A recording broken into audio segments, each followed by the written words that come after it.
Alléluia.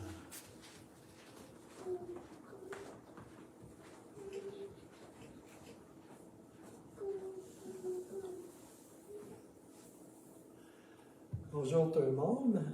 Bonjour. Ça va bien ce matin? Oui. Vous êtes bien beau et bien belle ce matin? Parce qu'on sort pour voir. C'est le soleil qui fait ça? Alléluia. Alléluia. Merci Seigneur. Amen. Alléluia. Gloire et gloire à Jésus.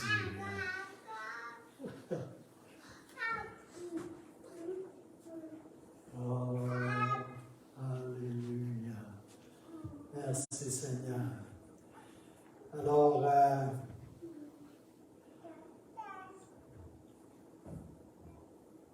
on peut attendre une minute dans la présence de Dieu?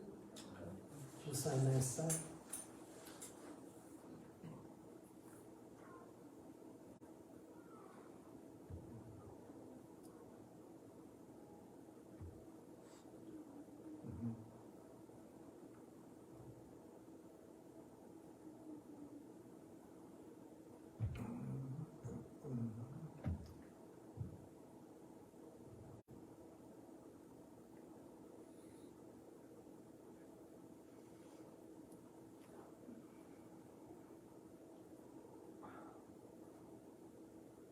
Hallelujah.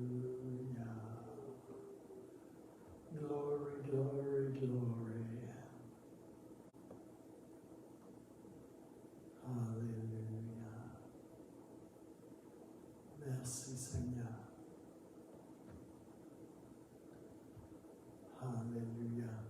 Alors, je tiens pour vous remercier pour vos dîmes et vos offrandes. Et je prie que le Seigneur bénisse ses dîmes et ses offrandes et qu'il les multiplie pour l'avancement de son œuvre. Et la prochaine réunion de prière aura lieu le mercredi 25 janvier à 19h. Et ce matin, est-ce qu'il y a des gens qui ont un témoignage, une guérison, quelque chose qui voudraient témoigner, partager ce matin? Alléluia. Merci Seigneur. Gloire et gloire à Jésus. Alors, je voudrais, avant d'aller dans le message, partager quelque chose au sujet de l'interprétation des prophéties en langue, des paroles en langue. Comme la semaine passée, il y a eu un cas classique de prophétie en langue. Et c'est France qui l'a donné. Aussitôt qu'elle a commencé, je savais qu'elle n'aurait pas la traduction. Puis je savais que j'avais la traduction dès les premiers mots. Et, mais je veux simplement partager ça devant vous ce matin. Comme dans 1 Corinthiens 12, il nous est dit que suite à des paroles en langue, une prophétie en langue, il doit y avoir une interprétation des langues. C'est-à-dire que la prophétie doit être traduite en français courant. Et je tiens seulement à mentionner cela, parce que là, bon, ben, c'est moi qui ai eu la traduction, tu sais. Je l'ai donnée ensuite, tu sais. Puis, mais je n'étais pas vraiment étonné quand France est venue me voir, parce que généralement, elle a la traduction simultanément après. Mais je n'étais pas vraiment surpris quand elle me dit ben, t'as-tu la traduction, tu sais, comme, puis tout ça. Mais je vous partage ça parce que il n'y a pas seulement moi qui peut être utilisé pour donner une interprétation d'une parole en langue. Et je vais vous dire, ça fait longtemps là, que je n'ai pas vu ça, mais j'ai déjà vu comme une parole en langue être donnée, tu sais, comme une prophétie être donnée, puis qu'il n'y avait pas eu de traduction, tu sais, j'ai déjà vu ça. Mais c'est pas parce que la traduction n'avait pas été donnée, c'est que la personne ne l'a pas donné. C'est ce que je crois vraiment. Fait qu'il faut être ouvert au fait d'être employé. Excusez. Au fait d'être employé à donner une traduction, une interprétation des langues.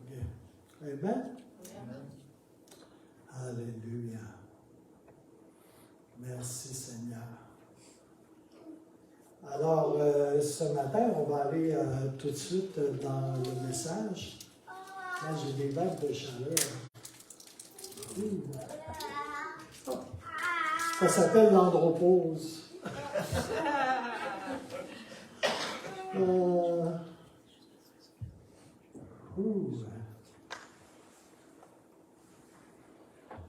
Alors, je compatis avec vous, mesdames, qui vivez la ménopause. Chez nous, c'est beaucoup moins fréquent, je pense. Il n'y a personne de rendu là. Hein? Il n'y a personne de rendu là, ici. Là. Oh, c'est bon. Vous êtes toutes trop jeunes pour ça, hein? Il y a juste quoi? Alléluia. Alléluia. Père Seigneur, on te remercie pour les vagues de chaleur. Alléluia. Surtout celles qui amènent la guérison, la restauration. Alléluia. Qui participent de ta présence. Alléluia. Merci Seigneur. Merci pour ta présence ici ce matin, Seigneur. Merci pour ton magnifique Saint-Esprit. Alléluia.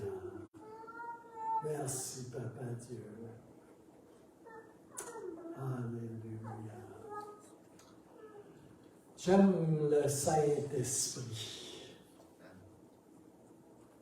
Je n'ai même pas honte de le dire. J'aime vraiment le Saint-Esprit. Puis je crois qu'il nous invite à prioriser sa présence dans nos vies pour de vrai en 2023. J'aime vraiment le Saint-Esprit.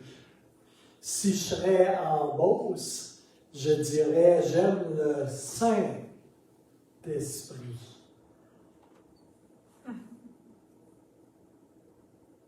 Le Saint-Esprit. En Beauce, c'est dit ça. Le Saint-Esprit, S-A-I-N. C'est vrai qu'il est vraiment Saint-Esprit. Contrairement à nous qui ne le sommes pas toujours. Il y a une révélation en Beauce qu'on n'a pas tout le temps, nous autres. Ils savent que le Saint-Esprit, S-A-I-N-T, est vraiment Saint-Esprit, S-A-I-N. Alléluia. Alléluia. J'ai su que ma grand-mère était d'origine beauceronne. On m'a donné un coup quand même. Ma grand-mère était une jarret noire. Elle était plutôt rousse, mais en tout cas. Jarret noir rousse. Ouais, jarret noire rousse. Tu passes dans ce coin, je n'aurais pas là. Les beaucerons sont souvent appelés des jarrets noirs. Ça, c'est une longue histoire. Alléluia. Parce qu'il était en compétition avec d'autres régions autour. Alléluia. Mais il est vraiment le Saint-Esprit. Et c'est pour ça qu'on a besoin de lui. Alléluia. Parce qu'il est Saint S-A-I-N-T et qu'il est Saint S-A-I-N. Alléluia. Et je veux l'honorer ce matin. Le Saint-Esprit. Alléluia. J'ai fait du soaking hier, c'est pour ça que je suis un peu spécial le matin. Alléluia. J'étais juste bien avec lui.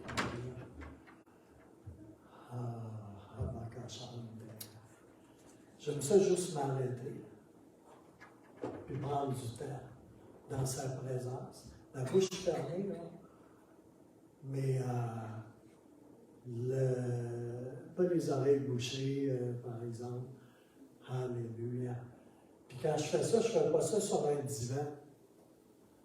Parce que si je fais ça sur un divan trop confortable, là, ben, c'est plus du soaking, ça devient du snoring. OK? C'est que pas longtemps après, je commence à ronfler. C'est pas vraiment le but. Fait que j'étais un tapis de yoga à terre. Tu sais, comme, j'ai pas un tapis de yoga parce que je fais du yoga, là.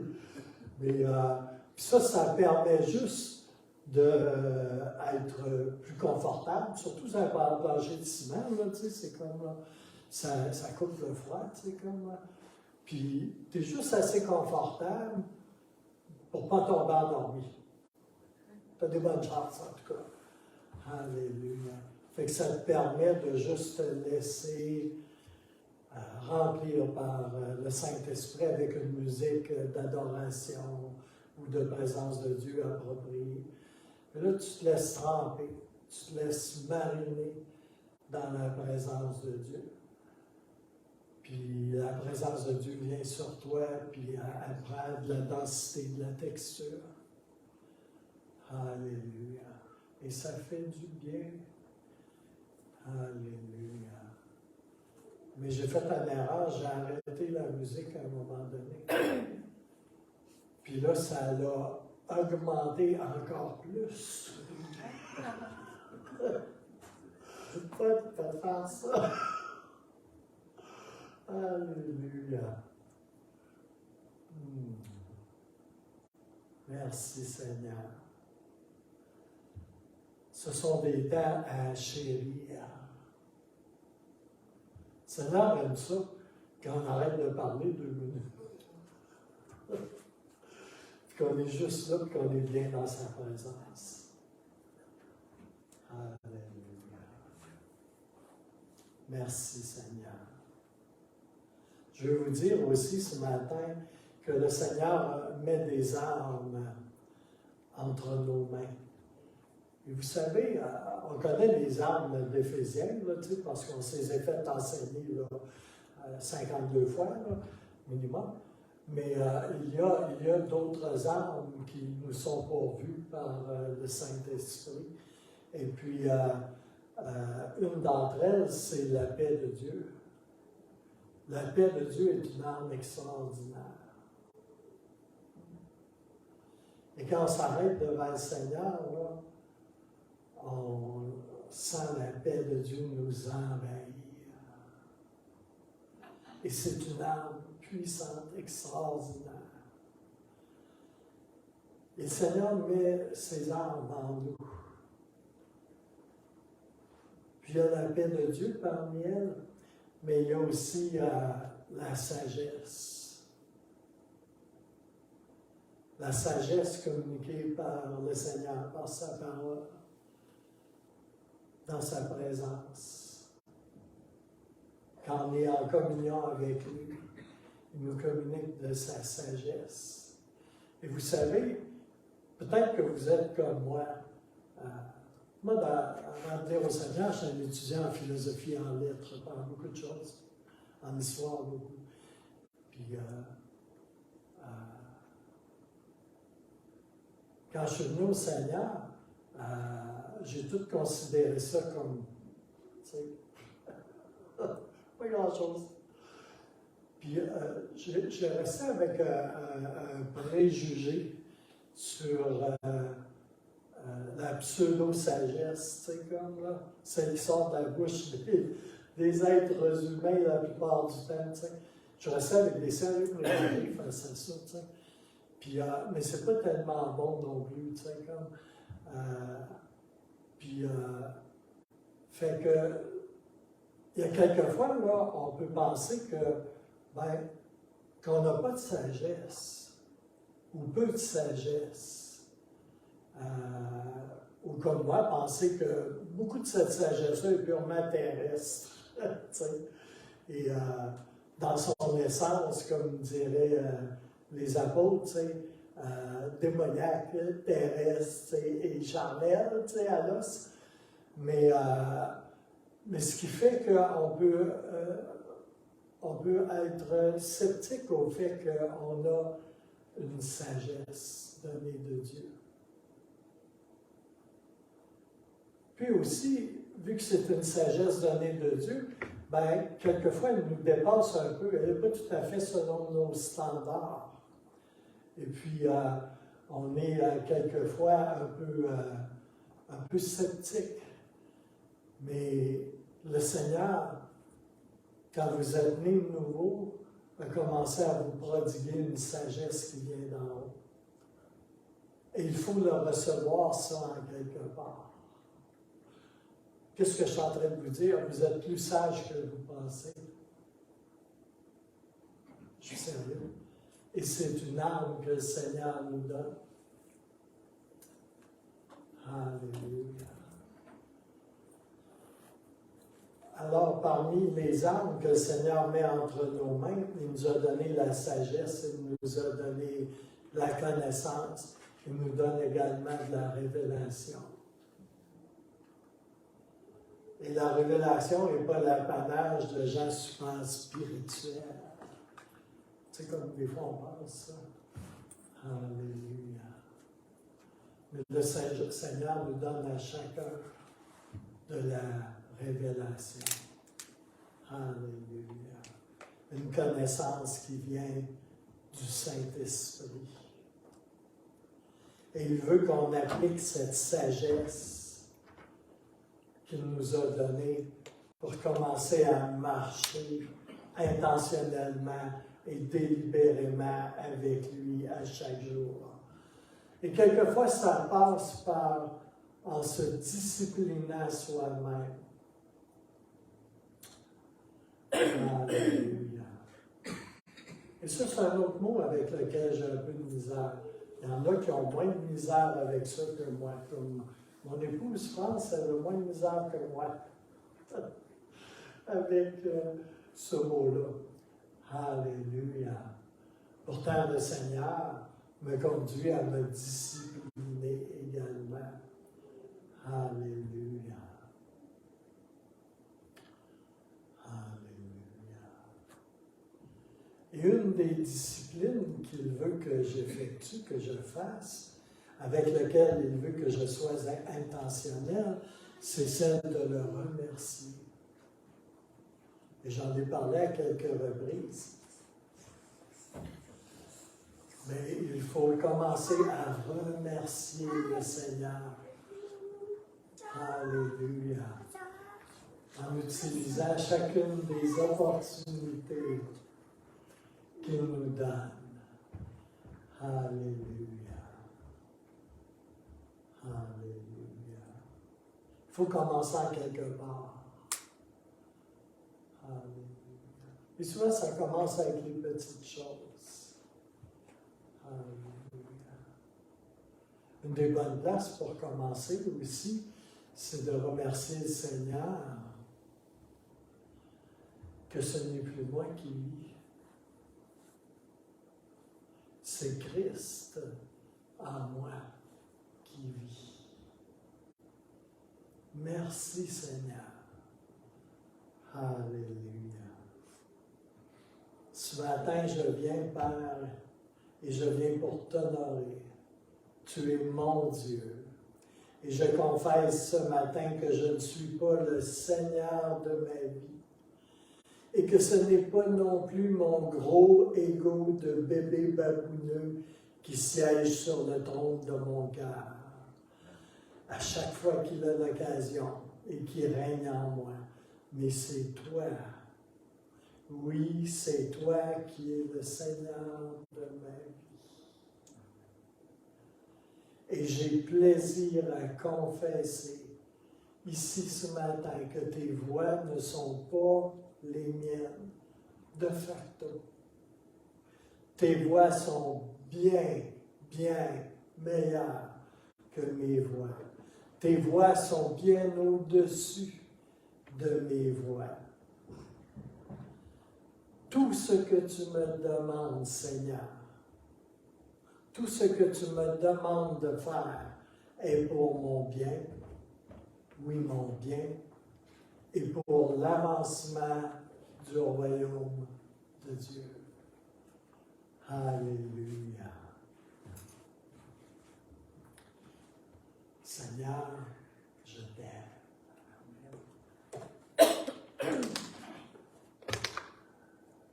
Mon Papa dans le ciel, je t'aime. Saint-Esprit, je t'aime.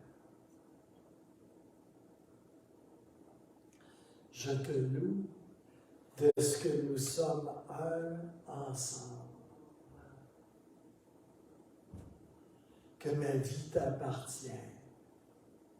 Et pendant que l'on fait cela, pendant que j'honore Dieu, je vois, oui, je vois la faveur de Dieu couler abondamment sur moi et sur vous, pareillement. Et s'il vous plaît, n'ouvrez pas votre parapluie. Laissez-vous tremper, mouiller par sa grâce. Laissez-vous laver par l'eau de sa parole ce matin. Alléluia. Nous avons été créés pour lui.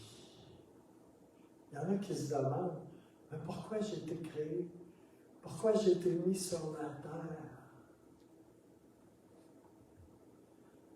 Tu as été créé et mis sur la terre pour lui. Moi, Gilles Larose, comme je disais la semaine passée, j'ai été créé pour le plaisir de Dieu. Je n'ai pas été créé pour travailler chez ArcelorMittal ou au pénitencier de Sept-Îles ou comme pasteur. J'ai été créé pour le plaisir de Dieu. Alléluia. Et c'est en lui que je m'épanouis. Je ne me suis pas vraiment épanoui en travaillant chez ArcelorMittal ou tous les autres emplois que j'ai eus. Alléluia. C'est même plutôt le contraire. Les derniers mois que j'étais là, j'en avais mal au cœur. Je rentrais travailler avec un sac de papier brun, tu sais, comme si j'aurais traversé sur le traversier pendant les marées d'automne. Alléluia. Alléluia. J'ai été créé pour le plaisir de Dieu. Alléluia. Puis ce qu'il y a de toute beauté dans cette chose-là, c'est que Dieu prend son plaisir en moi aussi. Ben oui. Ça marche dans les deux sens. Et ça, c'est extraordinaire. Alléluia. Alléluia. Oui, ce n'est pas le sujet de ma prédication ce matin.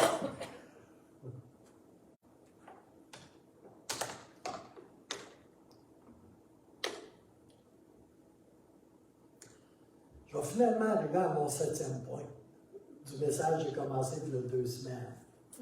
Alléluia. Alléluia. Au sujet de l'identité. Je vais juste vous montrer la toile parce que c'est une toile qui a rapport avec notre identité. Trouvez-vous qu'elle ressemble à quelqu'un? Je ne sais même pas, hein? Je ne sais pas où Scani a pris son modèle. Je ne sais même pas. Alléluia. Notre identité. Alléluia. Ben là, il faudrait que tu fasses une princesse aussi, une reine. C'est comme ça. Alléluia.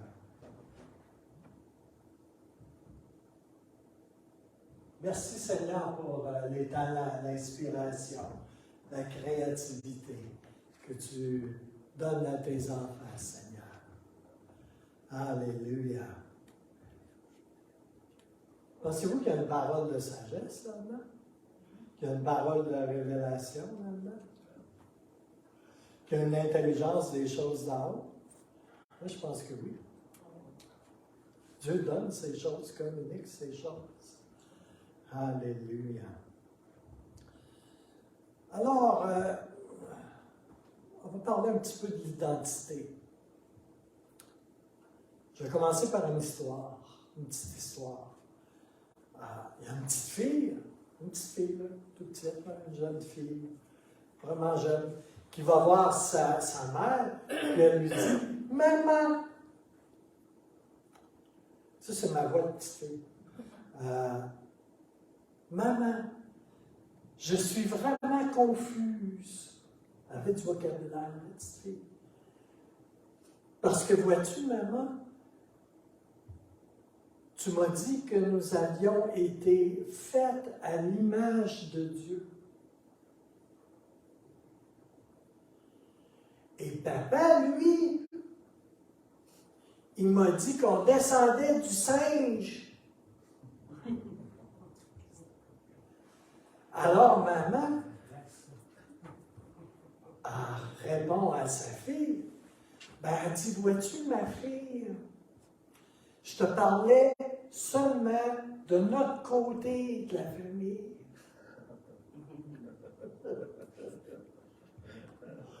Alléluia. C'est une farce. Mais c'est une farce qui a un petit fond. Hein? Alléluia. C'est encore une affaire d'identité. Si tu te penses que tu descends du singe, je sais pas, là.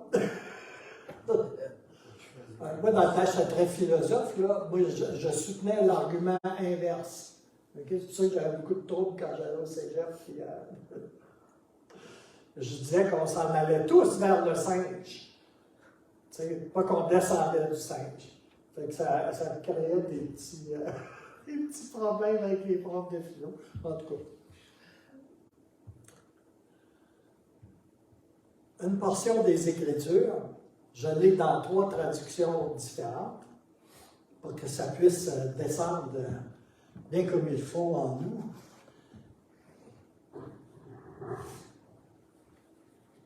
Ainsi donc, frères, ça c'est la Louis II. Ainsi donc, frères, et sœurs aussi, là, ça c'est la traduction de Gilles Larose. Ainsi donc, frères et sœurs, nous ne sommes point redevables à la chair pour vivre selon la chair. Vous vivez, si vous vivez selon la chair, vous mourrez. Mais si par l'esprit, vous faites mourir les actions du corps, vous vivrez. Car tous ceux qui sont conduits par l'esprit de Dieu, sont fils de Dieu. Vous n'avez point reçu un esprit de servitude pour être encore dans la crainte. Écoutez bien le verset 15. Et vous n'avez point reçu un esprit de servitude pour être encore dans la crainte. Mais en parenthèse, bien au contraire, vous avez reçu un esprit d'adoption par lequel nous crions « Abba, Papa ». L'Esprit lui-même rend témoignage à notre esprit que nous sommes enfants de Dieu. Si nous sommes enfants, nous sommes aussi héritiers. Héritiers de Dieu et co-héritiers de Christ. Si toutefois, les si toutefois, ou les si dans les Écritures, si toutefois nous souffrons avec lui afin d'être glorifiés avec lui. Alléluia. Je Je vais vous relire le même passage dans la parole vivante. Alléluia.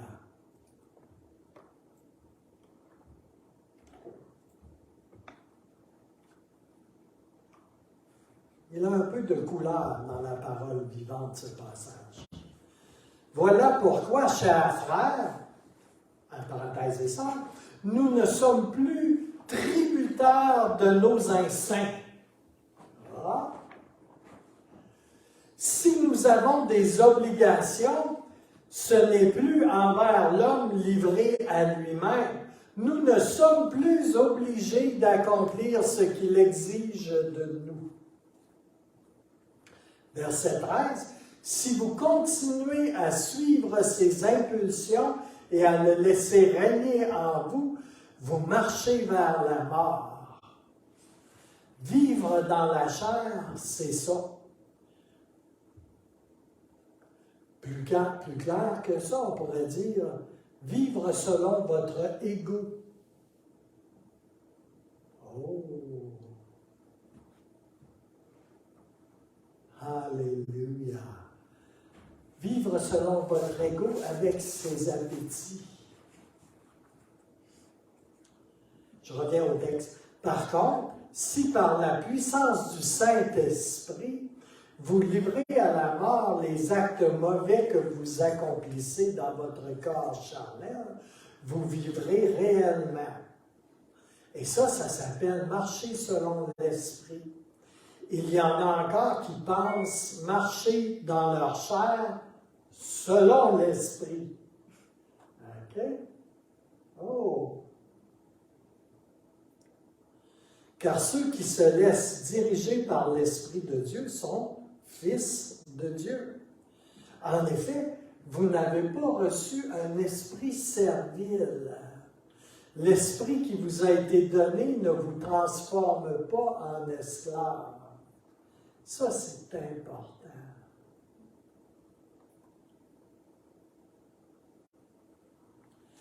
Il ne vous ramène pas sous la férule de la crainte ou sous le joug de la crainte, si vous préférez.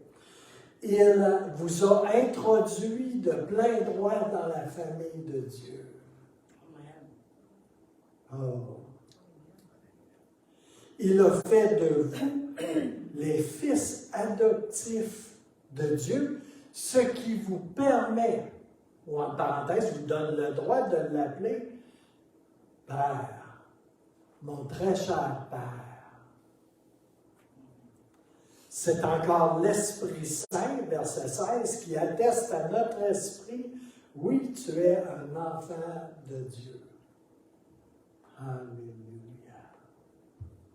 Ça, j'ai expérimenté ça, je n'avais même pas commencé à lire, c'est-à-dire la parole de Dieu. Puis bien que j'étais anticlérical à l'os, dans mes premières semaines encore, quand j'en voyais un, là, qui était né de nouveau, là, l'Esprit témoignait à mon esprit qu'il y avait la même chose que ce qui vivait en moi, qui vivait en lui. Je n'allais pas à l'église encore. Là. Je savais que lui y allait, par exemple, puis l'autre y allait. Mais longtemps avant que moi je mette les pieds dans cet espace-là, alléluia, l'Esprit me témoignait que ce qu'il y avait en lui, il me le montrait et c'était en moi aussi. Alléluia. C'est comme si j'avais des petites antennes, comme les fourmis. Puis là, je reconnaissais un frère et une sœur fourmi. C'était bon, hein? Il y a un enseignement extraordinaire sur les fourmis. Un jour, je vais sans doute essayer de l'amener. C'est fou, là, comment ça parle du royaume de Dieu. C'est complètement capoté. Alléluia. Alléluia. Verset 17. Enfants de Dieu, mais alors nous sommes aussi ses héritiers. Nous aurons donc part à tous les trésors de Dieu, exactement comme le Christ. Et tout ce que Dieu donne à son Fils sera aussi nôtre. Oui, si maintenant nous sommes unis à lui, si nous portons ses souffrances, nous serons aussi à ses côtés, associés à sa gloire dans le monde nouveau. Alléluia. Puis là, j'ai fait une autre traduction du même passage. Alléluia. Je suis assez obstiné dans mon style. Là. Je peux aller dans beaucoup de traductions. Je reviens ça de tous les côtés, tu sais, c'est comme ça. Alléluia. La traduction, le message, okay? Qui est une traduction très actualisée. C'est pas une traduction, c'est plus, on va dire, une modernisation, une adaptation, OK? Mais c'est de toute beauté. Il y a des fois, c'est tellement parlant. C'est sûr que pour les amateurs de la King James, là, sans condition, là, ben, ils ont de la misère avec ce genre de choses-là, comme la parole vivante ou The Message ou The Passion Translation, etc., etc. Là. Voilà. Alléluia. Je ne vais pas là-dedans le plus loin. Alors, dit The Message, ne voyez-vous pas que nous ne devons pas une scène à cette vieille vie bricolée que nous avions? On ne doit rien à cette ancienne vie bricolée, tu sais, que nous avions. Tu sais, la vie qu'on avait avant, là, tu ne dois pas rien. OK? Tu ne dois pas rien, pas tout. Pas tout, pas tout. Il y en a qui ont de la misère avec ça.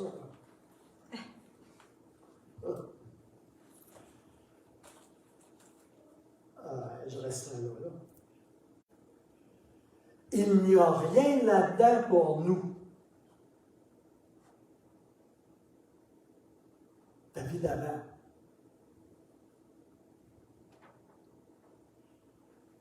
Rien du tout.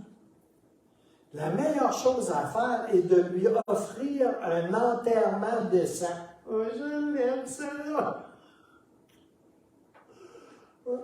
La seule chose que tu dois ta vieille vie d'avant, là, c'est un enterrement décent. C'est ça, c'est cute. Alléluia. Je vais en lire encore. La meilleure chose à faire est de lui offrir un enterrement décent et de continuer votre nouvelle vie. L'Esprit de Dieu fait signe. Il y a des choses à faire et des endroits où aller.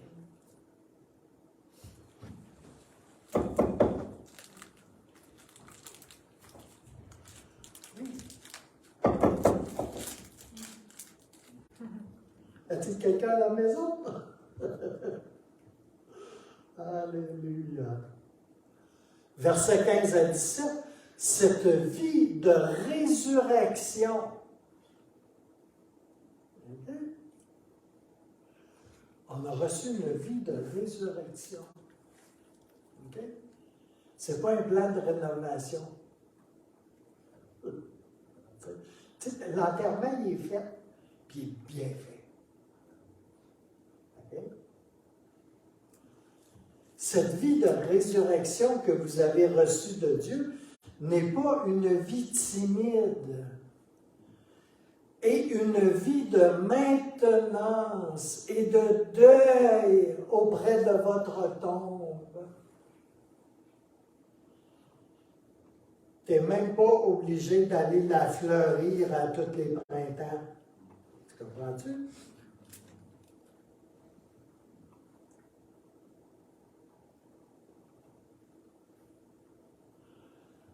C'est une aventure même dans l'attente.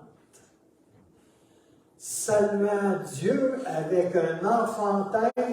Qu'est-ce qui se passe ensuite, papa? L'Esprit de Dieu touche nos esprits et confirme que nous sommes, qui nous sommes vraiment. Nous savons qui il est et nous savons qui nous sommes. Amen. J'ouvrirai une petite parenthèse. La meilleure manière de savoir qui on est, là, c'est de savoir qui il est, lui. Puis c'est lui qui va nous dire qui nous sommes, vraiment. Parce qu'il sait. C'est lui qui nous a créés. Il sait mieux que nous-mêmes. Alléluia. J'ai eu une révélation quand j'étais dans l'adoration à Morning Star.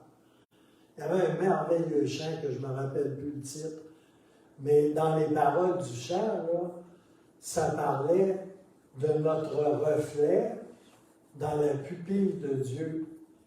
Puis que si on voyait, ben là c'est moi qui l'en pense, là, mais que si je voyais mon visage dans la pupille de l'œil de Dieu, là, je verrais ma véritable image. Pas juste celle que je peux voir dans le miroir le matin quand je me lève. Avec les cheveux tout croches et la barbe pas faite, tu sais. Mais là, je pourrais me voir, tu sais, tel que Dieu me voit, tel que j'ai été créé, ma véritable image. Amen. Ça m'a tellement marqué, là, je suis resté collé avec ça. Alléluia. Alléluia. Et j'ai eu une révélation suite à ça. Alléluia. J'ai commencé à me voir.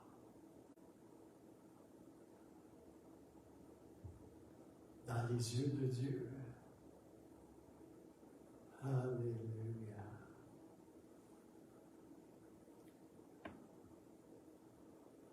L'Esprit de Dieu touche nos esprits et confirme qui nous sommes vraiment.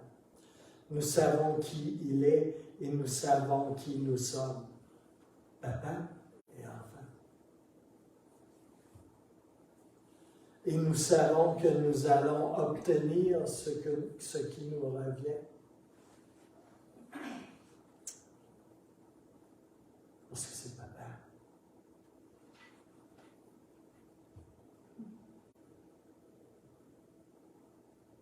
Un héritage incroyable. Nous traversons exactement ce que Christ traverse. Si nous traversons les moments difficiles avec lui, alors nous allons certainement traverser les bons moments avec lui aussi. Amen. Si on traverse les mauvais moments avec lui, c'est-tu assez limpide? Très certainement, on va traverser les bons moments aussi avec lui, de la même manière. La parole de Dieu est extraordinaire. Alléluia. Ce qui m'amène au sujet de cette prédication,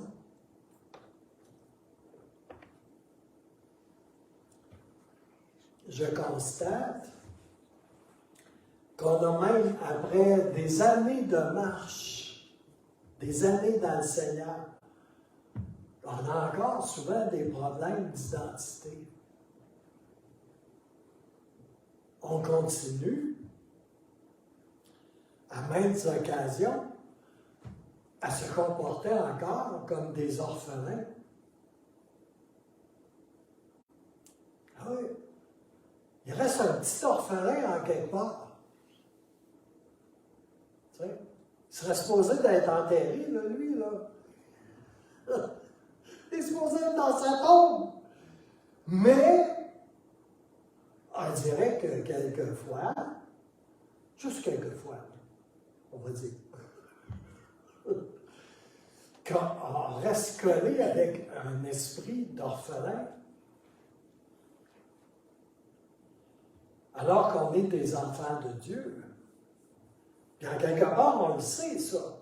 Tu sais, intellectuellement, on sait qu'on est des enfants de Dieu. Mais il y a d'autres endroits dans le corps qui filent des choses, qui ressentent des choses, qui ont des émotions, des sentiments, qui sont vraiment des émotions, des sentiments, des feelings d'orphelins.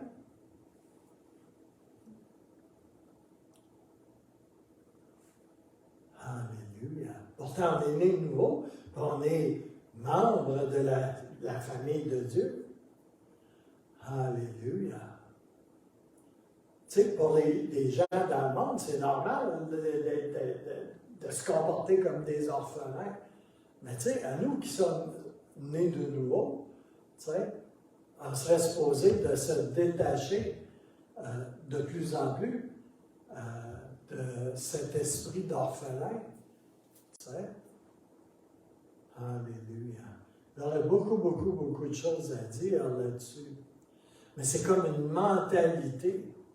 Aussitôt qu'il y a des tests, des circonstances, des situations qui se présentent, on dirait qu'il y a des mécanismes d'une mentalité d'orphelin qui se manifestent comme spontanément encore. Tu sais? C'est comme quand ça pique, tu te grattes, tu sais. Mais ça en est quasiment là, mécanique, tu sais, en quelque part. On est un peu comme la petite fille confuse de la joke, de la farce que j'ai faite au début, là. OK? Qui se demande bien de quel côté de la famille, tu sais, on est. Elle est. Il semblerait bien que ça peut prendre des années à extirper le mindset, la pensée, la mentalité d'orphelin du corps d'un croyant. On dirait qu'il y a une logique de petite survie qui est continuellement là présente dans le cœur de l'orphelin. Tu sais. C'est souvent associé aussi à un esprit de manque ou de pauvreté, un esprit de pauvreté. Combien savent qu'au Québec, il y a un esprit de pauvreté pour toutes sortes de raisons? T'sais, un esprit d'abandon.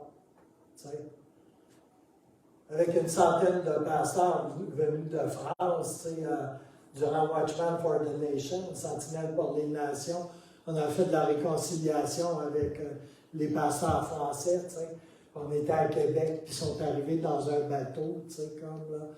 Parce que si vous connaissez l'histoire du Québec un peu, hein, on s'est rebellé contre le joug anglais dans les premiers temps, hein, puis on les avait boutés en dehors de Québec. Tu sais, j'ai des émotions en fou. On a littéralement été abandonné par le roi de France, puis vendu pour des pinottes. La reine de France. À l'Empire britannique. Tu sais. Ça aurait pu être un bateau français qui rentre dans le port de Québec à cette époque-là, et le Québec serait resté français. Mais c'est un bateau anglais qui s'est pointé.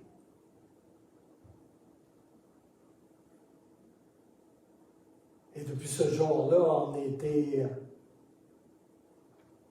littéralement abandonné par le roi des Français. Alléluia. Mais en quelque part, est-ce que ça a laissé des traces sur le fait que le roi des rois pourrait nous abandonner en quelque part, peut-être?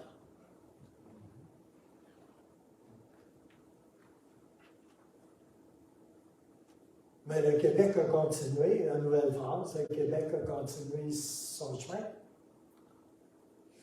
mais avec un sentiment d'abandon, puis d'être obligé de se battre pour sa survie linguistique, pour sa survie en tant que nation, noyé dans un océan anglophone dominant.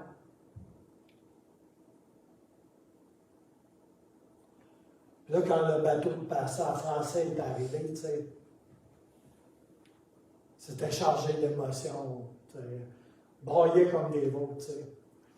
On était beaucoup de pasteurs du Québec, tu sais, on braillait tous comme des veaux, tu sais. Puis les pasteurs français nous demandaient pardon au nom de la France de nous avoir abandonnés.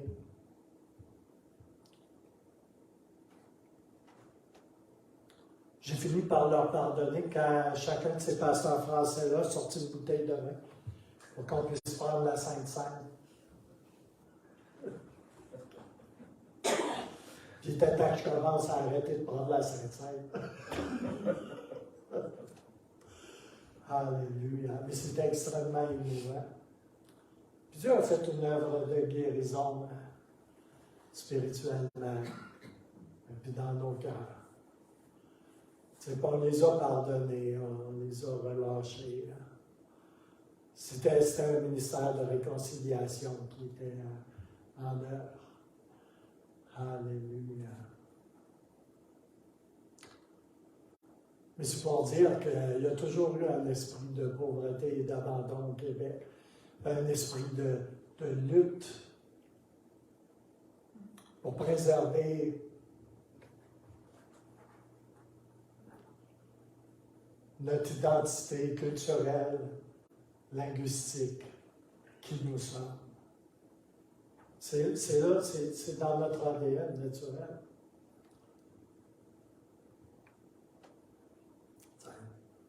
L'esprit de pauvreté est fortement enraciné au Québec. C'est un fait spirituel. Et il transparaît de bien des manières. Vous vous souvenez peut-être dans les années 50-60, hein, on disait « On est né pour un petit pain ». C'est une caractérisation de l'esprit de pauvreté ou pas? Hein? On est les nègres blancs d'Amérique. Ah, c'est pas des farces, hein? Alléluia. Moi, je viens de l'Abitibi. Tous les boss, les contremaîtres qui travaillaient dans le secteur minier, il y avait seulement 35 000 à peu près dans ce temps-là d'Abitibi. C'était tous des Anglais. C'était tous des Anglais. Les Français, eux autres, ils travaillaient au pic par appel dans le trou.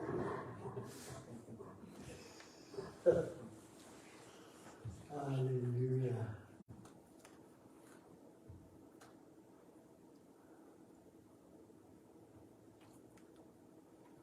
Fait que oui, c'est vrai que ça peut prendre un certain temps avant d'extirper ce genre de logique de survie. Logique de blessés, de grands blessés, de personnes qui ont subi tellement de manque, de carence. C'est inscrit dans le cœur de l'orphelin. Ça m'amène à un témoignage de Heidi Baker.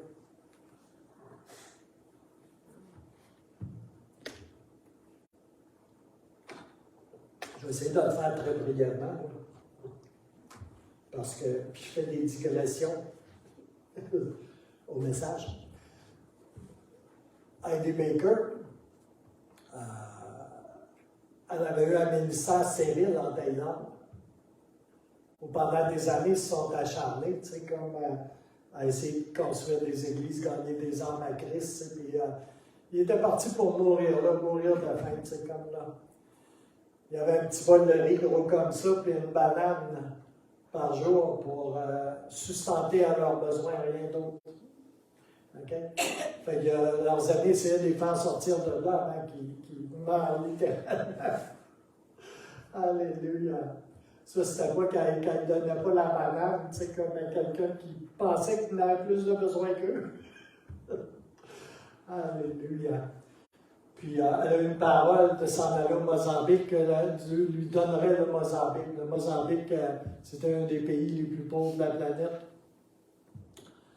Et puis, elle est arrivée au Mozambique, elle avait eu cette parole-là du Seigneur, puis une restauration qui était venue avec, puis tout ça.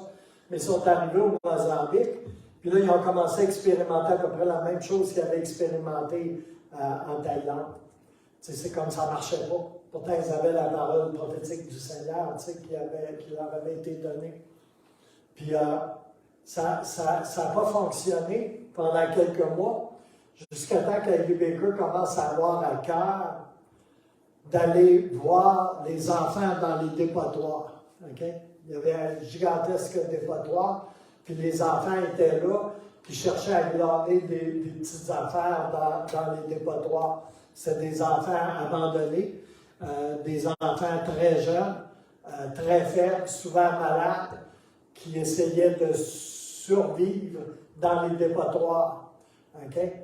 Puis souvent, ils étaient attaqués par des chiens qui avaient faim, tu sais, comme, puis quand ils devenaient trop faibles, ben, les chiens les bouffaient. Okay? Ça vous donne l'idée du portrait. C'est pas comme nos dépotoirs ici, là. C'est vraiment pas, là. Puis elle a commencé à aller là, puis à parler à ces enfants-là, puis elle a vu Jésus dans les yeux de ces enfants-là.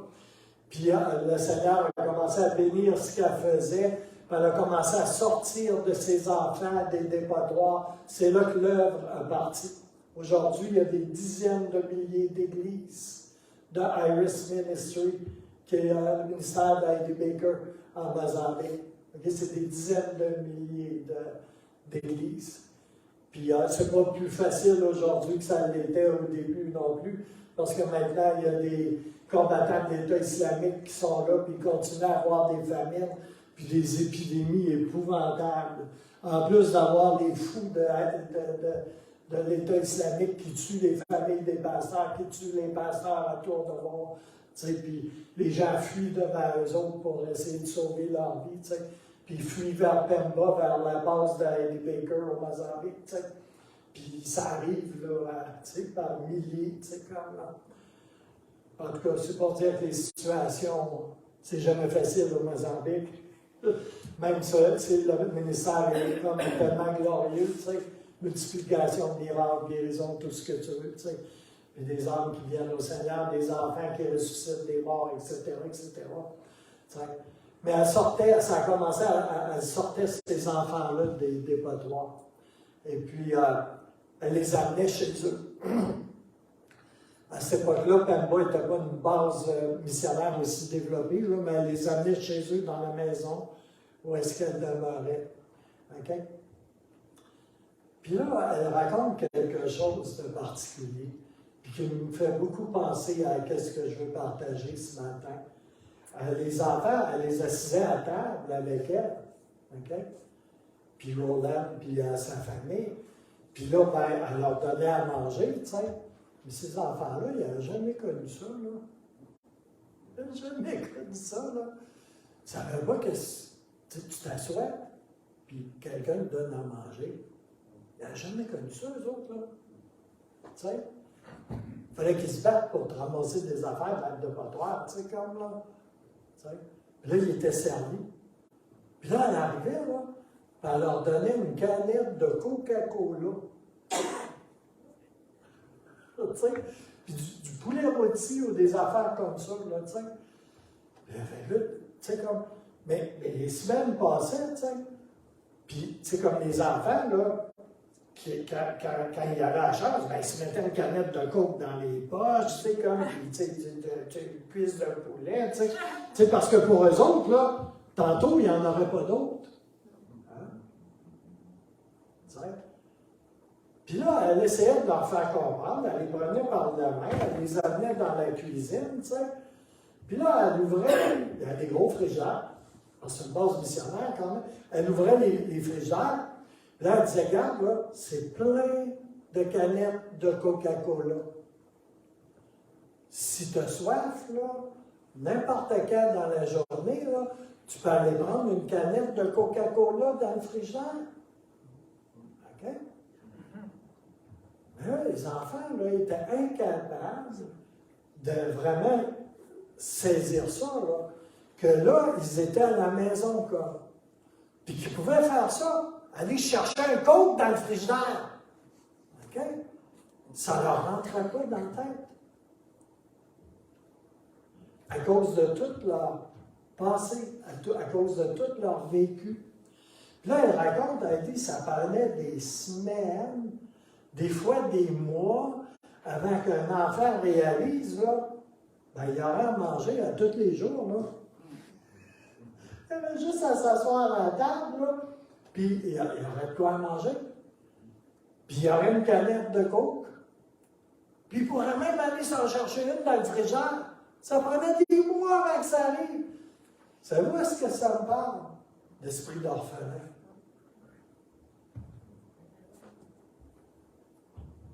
On est membre de la famille de Dieu. On est arrivé à la maison. Amen. On est arrivé à la maison. Mais en quelque part, dans notre système, là, comme les enfants des dépotoirs de Heidi Baker, là, ça ne nous rentre pas vraiment dans la tête. Ça prend du temps avant de réaliser. Là, tu peux aller t'en chercher un coup. Il y en a dans le frigidaire. C'est ta maison. C'est ta famille. C'est ton foyer. Je prends soin de toi. Tu fais partie de la famille. Tu peux aller te chercher un coke dans le frigidaire. Tu vas manger aujourd'hui, demain, après-demain. Puis en quelque part, là, la pensée d'orphelin dans nos vies, là, elle fait exactement la même chose. On doute qu'on est vraiment à la maison, qu'on est vraiment l'enfant de Dieu, qu'on a droit à toutes ces choses-là, aux bénédictions, à la provision de Dieu. Là, on pense qu'il faut travailler dur, il faut faire ci, il faut faire ça, tu sais, comme là. Non, non. Tu as juste à aller dans la cuisine, ouvrir la porte du frigidaire et prendre un coke. Si c'est un coke que tu veux. À part jamais de savonnette. On va avoir une ressource illimitée en Coca-Cola. Alléluia. Alléluia. Ces enfants des dépotoirs-là, c'était des petits orphelins, hein? Abandonnés, pas de famille. Quand on est dans le monde, on est comme ça aussi. Alléluia. On est orphelin de notre Père spirituel. Alléluia. Alléluia. Il y a une parabole aussi qui est celle du Fils prodigue. Mais la partie qui m'intéresse le plus, c'est la partie qui parle du Fils aîné. Luc 15, versets 25 à 32. Or, le Fils aîné était dans les champs. Lorsqu'il revint et approcha de la maison, il a entendu la musique et les danses. Là, il était fru un peu, lui, il travaillait, les autres dansaient. Il appela un des serviteurs. Okay? Ça, c'est drôle aussi. Il s'informe auprès d'un serviteur, un employé. Et lui demande ce qui se passait. Le serviteur lui dit, ton frère est de retour. Vous connaissez son frère, hein? Celui qui était parti avec l'argent qu'il avait demandé au père. Il avait tout flobé ça, tu sais, comme là. Là, il était rendu, là, qu'il mangeait les carottes avec les cochons. Ce qui n'est pas très glorieux pour un juif, là, soit dit en passant, il n'y a rien de cachère là-dedans. Le serviteur lui dit, ton frère est de retour et ton père a tué le veau engraissé parce qu'il l'a retrouvé en bonne santé. Le fils aîné se met en colère. Il ne voulait pas entrer dans la maison. Son père sortit, imagine-toi, son père sort pour le supplier d'entrer, mais il répondit à son père, voilà tant d'années que je suis à ton service, sans jamais désobéir à tes ordres, et jamais tu ne m'as donné un chevreau pour que je fasse la fête avec mes amis. Mais quand ton fils est arrivé, lui, là, celui qui a mangé tes biens avec des prostituées, au point.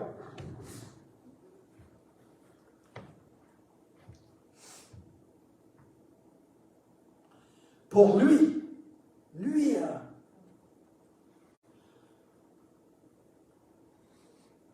tu as tué le veau engraissé. Là, le père va lui faire cette réponse extraordinaire. Mon enfant, lui dit le père, tu es toujours avec moi, et tout ce que j'ai est à toi. Mais il fallait bien faire la fête et nous réjouir, parce que ton frère que voici était mort et il est revenu à la vie. Il était perdu et il est retrouvé. Toutes ces années,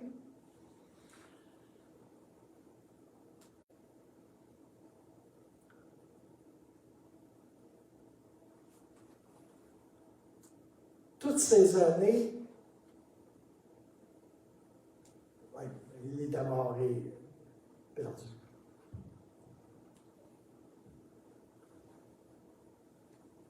Ça me fait penser aux enfants de Abby. Ça me fait penser aussi à nous, qui en quelque part, là, on est dans la maison du Père, on est dans la famille de Dieu, tu sais, mais on ne réalise pas que tout ce que le Père a est à nous, nous appartient. On ne réalise pas là, qu'on a accès au frigidaire,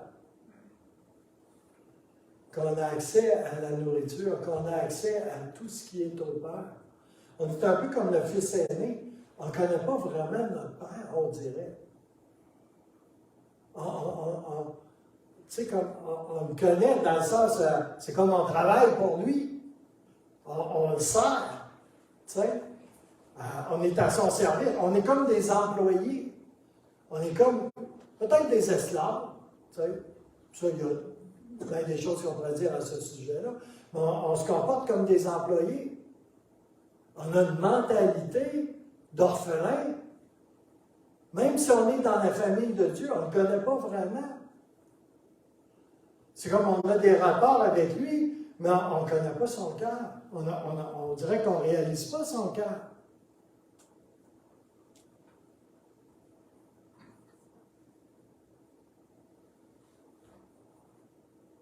Alléluia. J'ai toujours trouvé la parabole du fils prodigue extraordinaire, tu sais, que le père, tu sais, comme, tu sais, reçoive son fils de retour, tout ça, là, je veux dire, c'est extraordinaire. C'est pas tant le fils prodigue que le père prodigue, tant qu'à moi, tu sais. Alléluia. Toujours le Père est là pour nous accueillir, tu sais. Puis, tu sais, comme il aspire à ce qu'on revienne à lui, tu sais, comme en tout temps, tu sais. Mais j'ai ce fils aîné qui est là, tu sais. Puis, tu sais, comme, pour parler de frère, là, tu sais, comme, il est dans le Seigneur, il est dans la maison du Père, tu sais. Mais il ne se comporte pas comme un fils, vraiment. Il se comporte comme un employé. Comme quelqu'un qui a une relation strictement professionnelle avec le Père, tu sais. Il fait la même chose que les serviteurs, puis il est pareil. Puis ce qui sort de sa bouche est tout à fait pareil aussi. Tu sais?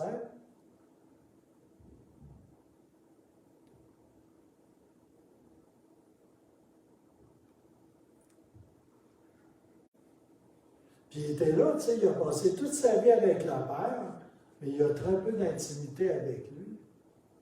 Parce que s'il aurait eu une intimité avec le Père, là, il n'aurait pas fait ce qu'il a fait là. Regarde un veau, là, il aurait pu s'en prendre un n'importe quel temps. Pas comme les enfants d'aider un couple, il aurait pu s'en prendre n'importe quel temps. Mais il ne fait pas. Alléluia. Il y a comme une relation légalistique avec le Père, en quelque sorte. Alléluia.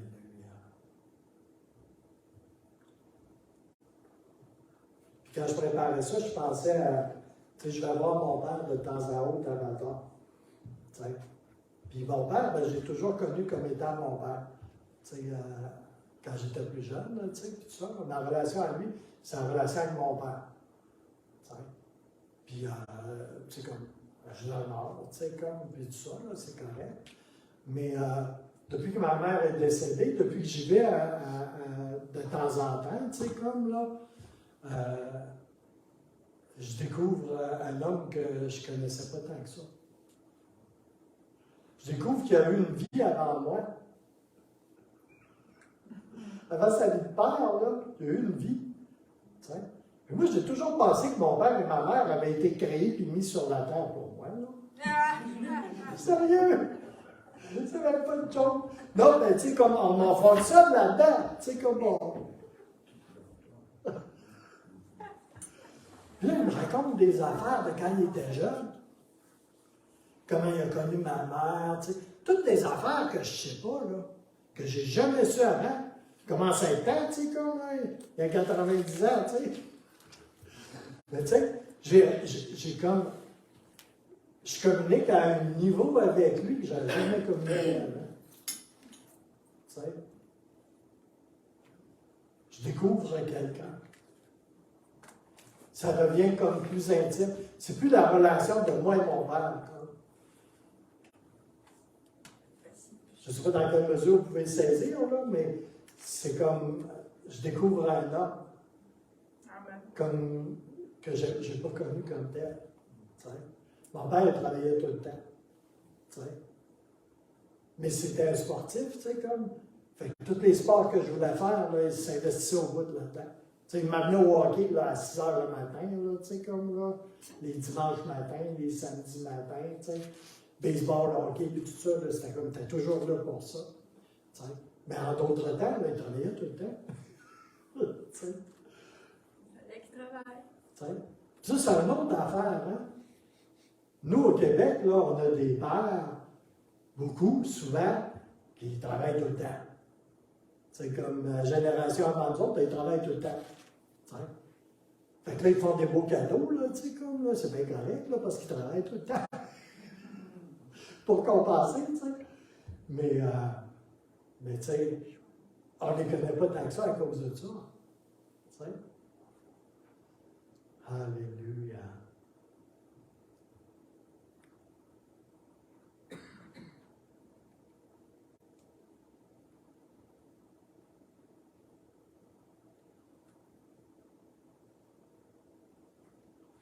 Puis il y a cet autre passage dans les Écritures qui parle aussi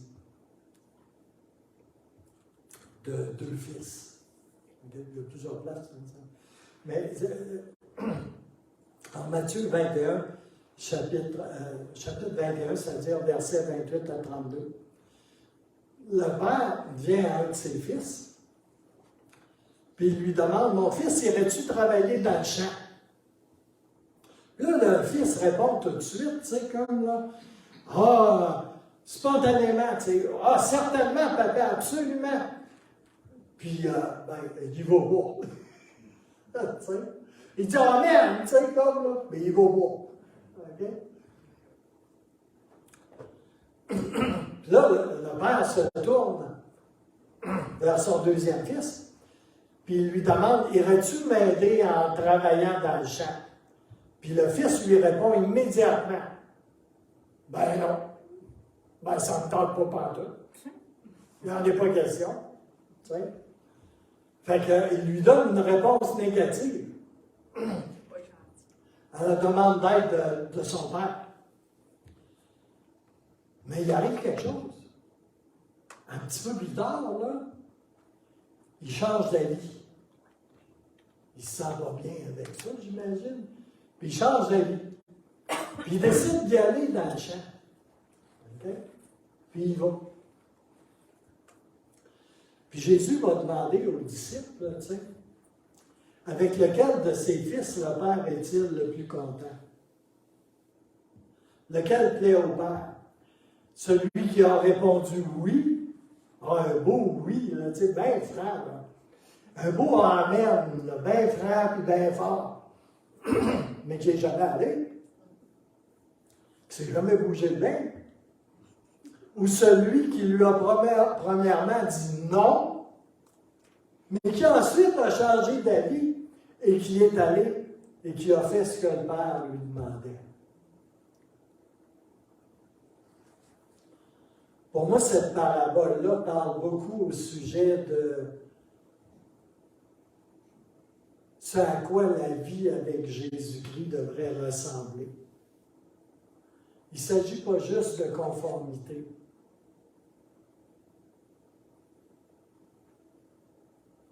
Juste de mots puis de paroles. des oui et des amen. Il ne s'agit pas seulement de décision verbale, mais de commencer quelque chose en quelque part.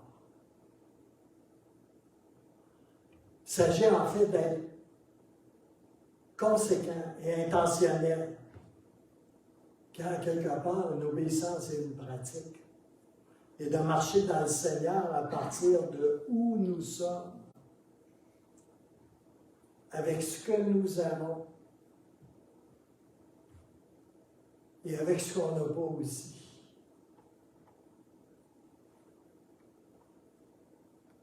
Tu sais, on n'a jamais tous les dons.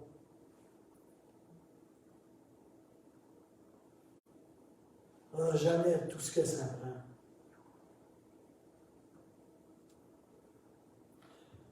Mais le fruit de l'esprit, c'est l'amour, la joie, la paix, la patience, la bonté, la bénignité, la fidélité, la douceur, la tempérance. La foi n'est pas, la loi n'est pas contre ces choses. On voit ça en Galates 5,22. Mais moi, je crois fermement que nous devons voir que la fidélité est une clé pour marcher dans les fruits de l'esprit, marcher dans le royaume de Dieu. Puis oui, en quelque part, là, notre identité, c'est crucial. Alléluia. Puis on a des choses à faire avec cela.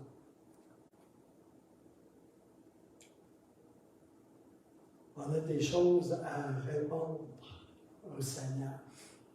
Puis je ne partage pas ça là, pour qu'on prenne des fardeaux, puis tout ça. Là, mais beaucoup de notre identité vient, en quelque part, de l'intimité qu'on peut avoir avec le Seigneur. Tu sais, c'est pas juste en le servant, en travaillant pour lui, puis en faisant des choses, c'est comme pour lui, tu sais. Mais c'est beaucoup en le fréquentant, lui.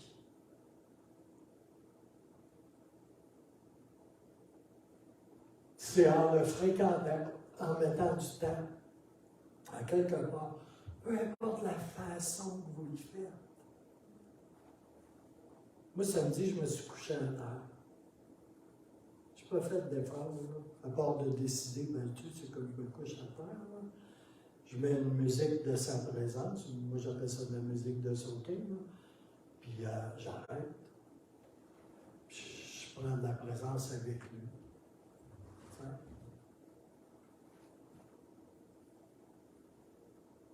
C'est là qu'on devient plus pareil à lui. Ça, c'est une excellente chose, savez-vous? C'est là qu'il y a une intimité qui se fait quand on arrête. Quand on décide de juste être avec lui. Je n'ai pas sorti ma liste d'épicerie de besoins que j'ai. C'est rien qu'en guérison, là, la feuille elle pourrait être longue de même. Tiens. Alléluia. Ça, c'est sans compter mon condo à Beaumont, ou je ne sais pas trop où. Là.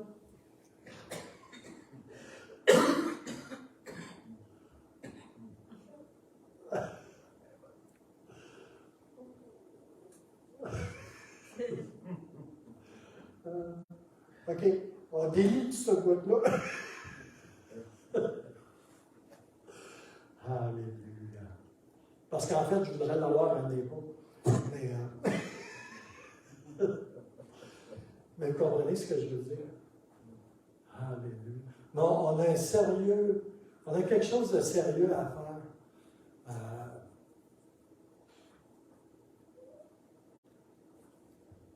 Pour vraiment intégrer l'esprit d'adoption dans nos vies. Puis je sais qu'on a des mécanismes là, qui sont là, puis qui fait qu'on a bien des affaires à se mériter, puis bien des affaires à gagner, puis bien toutes sortes de choses. Alléluia. Mais en quelque part, il va falloir débarquer un peu de cela. Si on veut avoir le cœur de Dieu, c'est comme là. Regarde, ça fait pas mal de dizaines d'années que je suis le Seigneur. Là. Puis il y a encore là, des fois, je me fais prendre. Tu sais, comme là. Ben, je suis vraiment pas où ce que je suis supposé être. Non. Fait qu'on a ce besoin-là de vraiment réaliser qu'on est un enfant de Dieu. Vraiment. T'sais? Puis il ne faut pas juste le savoir ici. Il faut que ça soit ici. Puis en quelque part, là, que ça nous induit à avoir vraiment les comportements d'un enfant de Dieu. T'sais? Puis qu'on puisse aller dans le frigidaire se chercher un coke quand ça nous tente. En sachant là, que le Seigneur est bien content qu'on aille chercher un coke quand ça nous tente. Puis il y a pas mal plus qu'un coke dans le frigidaire. Alléluia.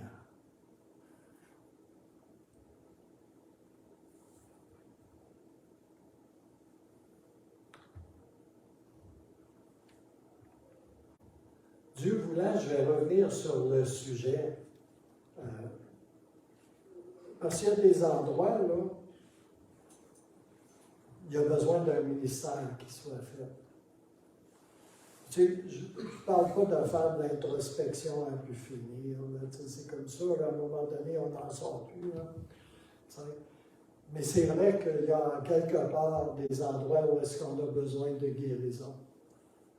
Des fois de délivrance, mais quelque part où est-ce qu'on a besoin de guérison. T'sais. Puis moi, je suis un gars, là, je vous dis ça parce qu'il y a des dames ici, je suis un gars, là, puis j'ai besoin de guérison dans mon petit cœur. Vous ne verrez pas souvent des hommes confesser ça, hein? Ah, je suis sérieux. Alléluia. J'en ai eu, puis il m'en reste encore à avoir. Alléluia. C'est facile à voir à bord de ça. Merci Seigneur. Mais le Seigneur veut le faire. Je vous partage ça ce matin, puis les premières semaines de janvier, j'ai partagé plusieurs affaires, puis concernant 2023, puis je n'ai pas parlé de 2024, parce que 2023, c'est juste assez, là, c'est en masse, mais le chaos va augmenter dans le monde, puis il y a vraiment des choses très désagréables qui vont voir le jour. Puis en quelque part, il faut passer de l'endroit où est-ce qu'on est au lait, pour commencer à avoir de la viande dans la parole. Mais ça, là, on a besoin d'être affermi dans notre identité pour vraiment pouvoir assimiler la viande de la parole. T'sais, on a besoin d'être affermi dans notre identité. Je sais qu'on le sait tous, là, dans notre tête, on est des enfants de Dieu, on est nés nouveaux, comme tout ça. Ça, c'est super, c'est là que ça commence. C'est là que ça commence. Alléluia. Je vais terminer ici ce matin. Alléluia. Puis je pense que le Seigneur va me donner autre chose pour qu'on aille un petit peu plus profond là-dedans. Comme je vous disais, là, je ne veux pas qu'on rentre dans un endroit là, où est-ce qu'on ne peut pas s'extirper parce qu'on est comme complètement enfermé, mais par l'Esprit de Dieu, avec la grâce de Dieu, je pense que le Seigneur veut faire des choses. Alors, Seigneur, je te remercie, Seigneur, pour ce partage, Seigneur, qui vise dans quelques directions, qui sont un peu différentes l'une de l'autre. mais qui trouvent tous en quelque part un lieu, Seigneur, qu'on appelle notre identité.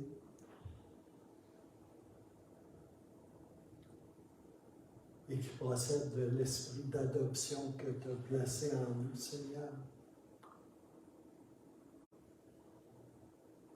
Et je veux te remercier ici ce matin, Seigneur, pour tout le travail que tu as fait en chacun de nous depuis le premier jour. Et ce n'est pas pour dire que rien n'a été fait, Seigneur, mais c'est pour dire, Seigneur, que tu veux nous amener un petit peu plus loin, Seigneur. Parce qu'à travers, Seigneur, cette initiative au sujet de l'identité, Seigneur, tu es aussi en train de vouloir, Seigneur, transformer la vieille outre en outre nouvelle. Et en quelque part, on est comme à un nouveau stade, Seigneur, dans notre marche avec toi, Seigneur. Et je veux juste te remercier pour ta grâce, pour ta parole, Seigneur, pour ce que tu peux vouloir communiquer ici à chacun de nous, Seigneur. On est particulier, on est unique, Seigneur. Alléluia. On est tous, bien que nous soyons plusieurs, un fils unique et une fille unique de Dieu. Et je te remercie, Seigneur, pour tout ce que tu as fait, Seigneur. Je te remercie pour chaque pas qui est fait, pour le chemin parcouru, Seigneur. Et c'est une merveille, ce que tu fais dans chacune de nos vies, Seigneur. Et tu le fais à un rythme, Seigneur, qui est exclusif, lui aussi, à chacun de tes enfants, Seigneur. Je prie, Seigneur, ce matin, Seigneur, pour une pleine bénédiction, Seigneur, dans la vie de chacune de mes sœurs et de chacun de mes frères, Seigneur. Et Seigneur, je prie, Seigneur, que tu continues à nous parler, Seigneur, au sujet de l'identité. Et non pas seulement que tu continues à nous parler, Seigneur, mais que tu te révèles, Seigneur, avec une parole vivante, Seigneur, qui passe soit par les Écritures, Seigneur, ou en déposant directement dans nos vies, dans nos esprits, Seigneur, et que ce qui est déposé puisse être validé par ta parole toujours, Seigneur. Mais je prie que tu te révèles également, Seigneur, et que tu fasses une œuvre en chacun de nous, Seigneur. Alléluia. Parce que tu veux faire de ta famille, Seigneur, de ta famille ici, Seigneur, une famille très fonctionnelle, Seigneur. Alléluia. Selon les standards et les normes, Seigneur, de ta parole, Seigneur. Et Seigneur, on ne veut pas prendre ta parole et l'amener, Seigneur, à notre niveau, Seigneur, mais on prie que ton Saint-Esprit, Seigneur, nous travaille et nous hausse au niveau de la parole de Dieu, Seigneur. Alléluia. Parce que comme je disais au début, le Saint-Esprit est saint, S-A-I-N-T, et il est saint, S-A-I-N. Il veut faire la même chose avec nous. Alléluia. Et vous savez, d'avoir besoin de guérison, d'avoir besoin de délivrance, d'avoir besoin d'un encouragement, d'une parole de vie de la part du Seigneur, c'est pas honteux. Alléluia. Bien au contraire. Alléluia. Alléluia. Jusqu'à quand va durer notre sanctification? Jusqu'à quand qu'on se retrouve face à face avec lui. Un jour, il a commencé quelque chose en chacun d'entre nous. Et il va le continuer et le mener à terme. Et frères et sœurs, on est bien loin du terme encore. Alléluia. Le Seigneur a des choses à faire. Il te trouve déjà belle, il te trouve déjà beau, là. Alléluia. Mais il y a plus. Alléluia. Alléluia. Merci Seigneur. Dans le beau nom de Jésus, que vous puissiez être remplis de sa paix, de sa joie, par le Saint-Esprit. Amen.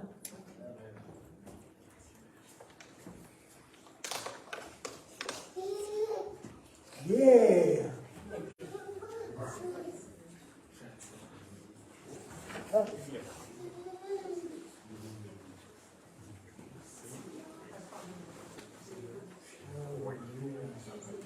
Ouais, il a survécu à l'absence de sa mère. Que le Seigneur vous bénisse, vous aussi, Henri.